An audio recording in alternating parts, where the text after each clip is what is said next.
This is Lecture 3 for Class 4. In this lecture, we are going to review how to find a statute using a popular name table, a keyword index, or by conducting a keyword search in a full-text database of the United States Code. We're going to start first with the popular name table. You'll remember earlier in the lectures for Class 4, we introduced you to slip laws. And we also told you that many laws have short titles or popular names, and it's a very common way for lawyers to refer to a law. I'm going to go on to Westlawnext now and show you how to use the popular name table in the United States Code annotated online. There is a print corollary, so you can use the print volumes as well to look up the law. On Westlawnext, under the Federal Materials tab, you can go directly to the United States Code annotated. When you open up this screen, all of the titles that make up the United States Code annotated are laid before you, and you can use them to navigate to a citation or review the material topically. You cannot do this, though, if you have the popular name. To access the code sections using the popular name, you have to use the USCA popular name table, which is located on the right here under Tools and Resources. If you're using it in print, it's located at the end of the entire set of the United States Code, and it's clearly labeled Popular Name Table. Once we open up this screen, all of the laws that have short titles or popular names are listed alphabetically. Remember, we're looking for the PACT Act, so we can go to the P's and scroll through to find that law. Once we open up the name of the law, we're taken to a table. I'm not going to talk too much about this information that's here. That's the subject of our legislative history class. But I do want to point out now that you can find the statutory code sections using the popular name. Here it's telling us that this law has been codified under Title 15, and Westlaw has hypertext those links for us so we could go there directly. The popular name table is a great shortcut to find your way into the statutory code and then use all of the editorial enhancements we've already spoken about to further your research. These would include the cases under the notes of decisions, as well as the citing references, which have those good secondary sources, and the context and analysis. Frequently, you are not going to have a statutory code section or even a popular name. Your research is going to be based on a factual situation. So let's run through a factual situation and discuss how you would approach the problem. Consider this hypothetical. I'll give you a moment to read through it.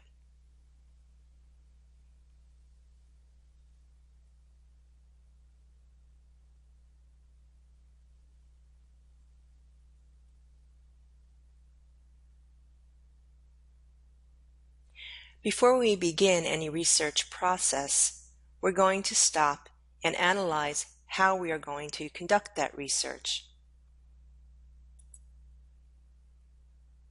You should make an analysis under the who, what, where, when, and why paradigm to identify the important players, their relationship to each other or any special status that they have, where the events took place, and what exactly it is that they are being charged with or they are concerned about.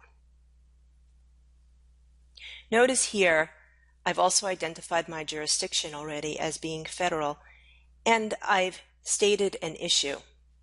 This will help keep my research on track. One of the categories I have filled out is when, August 1st, 2014 and beyond, but I want to expand upon that date. So my preliminary research plan will be to identify the federal statutes involved using the keywords that I have already brainstormed. I'm going to identify any other cases that are similar, but I'm also going to diagram out the important dates of this factual situation, as well as how the law plays into it. So a timeline will help you keep track of your facts, as well as any other important information about the laws as it applies to the facts. So based on this little research process, I'm going to go back to the United States Code Annotated, and I'm going to show you how to access the index and also how to conduct a keyword search in the full text database and some tips for keeping yourself on target in that database. So I'm back at my Federal Materials tab, and I'm going to go back to the United States Code Annotated. Instead of using the popular name table, I'm going to use the index. When you're using an index in a code section, you'll want to start with the most narrow terms possible to be as exact as possible. And then you will broaden your range of possibilities. So, for example, if I find the word cigarette does not yield anything, I might expand out to tobacco products. You can scroll through the index alphabetically, but it's several volumes long in print. It's not really the most effective way to search. So instead, I'm going to enter in what I think is my narrowest term for this research, the word cigarettes. And here I'm lucky. It is a magic word. Cigarettes and cigars is an entry in the index. If it wasn't, I would use some of the other terms. As I pointed out, I might go broader using the words tobacco products. As it is, I will open cigars and cigarettes. From the entry on cigarettes and cigars, all of the legislation related to these products are listed nice and neatly. And I like looking at the index because it gives you leads to other areas you might not have thought about and other words. For example, if you didn't know trafficking was going to be one of your keywords, you would identify it here and add it to your list of words. You also are given ideas of how to access other parts of the United States Code. For example, enforcement of trafficking, which is in Title 18, the criminal law of the United States Code. I highly recommend using the index, if not online, then in print. And I also want to point out that the index online and the index in print are different. Sometimes they're using different words and describing things differently. So if you like the index method to find your statute and you're not having luck using an online version, switch over to the print version and vice versa. From here, I'm going to go back to my main search screen and talk about conducting a keyword search in the United States Code Annotated. The important thing to remember when you're searching the USCA is that it is an annotated version of the statutory code.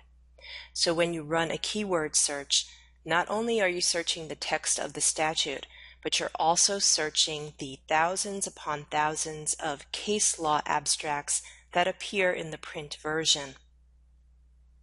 This will mess up your search results. So instead of searching the USCA from the main screen here, I'm going to recommend that you go to the advanced search screen to take control over your search. Once we hit the advanced search screen, you have the ability to search certain parts of the document.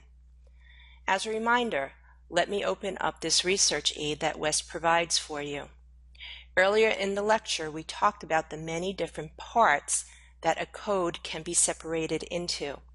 You see here on West's reminder that those titles, those sections, those subparts are called the preliminary section or the preliminary field in Westlawnext. If you only wanted to search those titles or that preliminary information, you can limit your search to that field. There's also a field for the caption.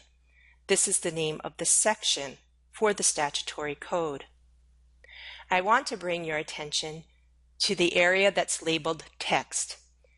This is the important field for you to search if you're searching for the text of a statutory code, and it will eliminate searching the annotations for that code. So let's go back to that advanced search screen and run a keyword search.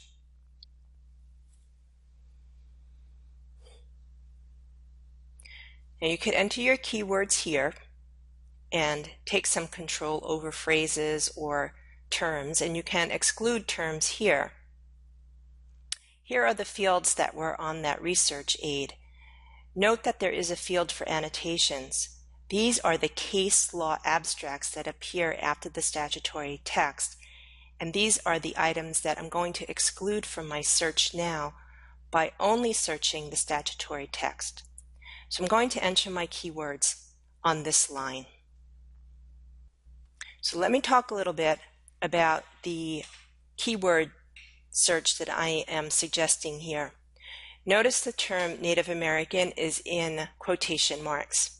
Whenever you're searching a phrase on Westlawnext, you must use the quotation marks. Next to the quotation marks, there is the word Indian. Because the USC uses the word Indian as well as Native American, I need to include this term in my search. Right now it's reading Native American or Indian. On Westlawnext, if you leave a space between words, they're going to assume that you are looking for an alternate term. This is different than adding the word and. You see, after the word Indian, I use and to make sure the computer algorithm doesn't read Indian or sale or tax. So the next set of words I'm looking for, and, sale, or tax. Note that there is an exclamation point on the word tax. An exclamation point will expand the word to taxation or taxes. It will expand the root of a word. And that's followed by additional words, illegal or trafficking. I'm now going to run my search using the search feature up here. And I have 3 results. From this search term, I would make my way to, for example, section 376. And then I can use my table of contents to identify some other areas within this chapter. Remember, we want to look at all their brothers and sisters. So you can see running a keyword search may not get you everything that you're looking for. If you can find an index entry, you're allowing the US Code to do the work for you. I just want to show you, if I had gone to the main screen for the United States Code, and I ran that search from here, what my results would look like.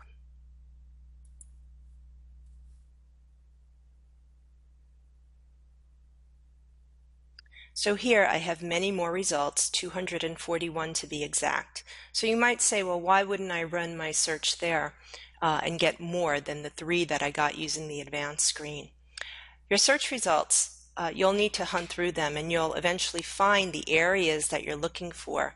But you will also have a lot of false hits. So here we have all of the annotations from the United States Code Constitution, or the annotations that appear in the Constitution or the Bill of Rights. It's a preference for me to go to the index. I think it's more efficient, but of course your fact situation will determine the method that you use to access the statutory codes. These methods will also work using the Hawaii Revised Statutes.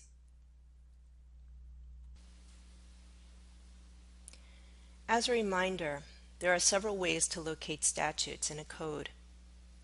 If you already have a citation, it's easy.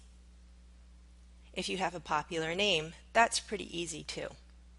It becomes more difficult when you need to identify the appropriate keywords to use an index, or you need to go online to use a database.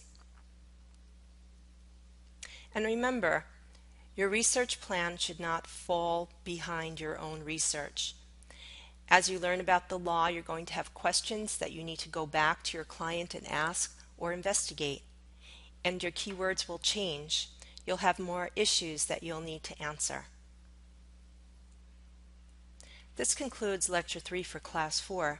There's one more short lecture on uniform laws, which are very important to the practice of law in the state of Hawaii. Proceed to the next lecture.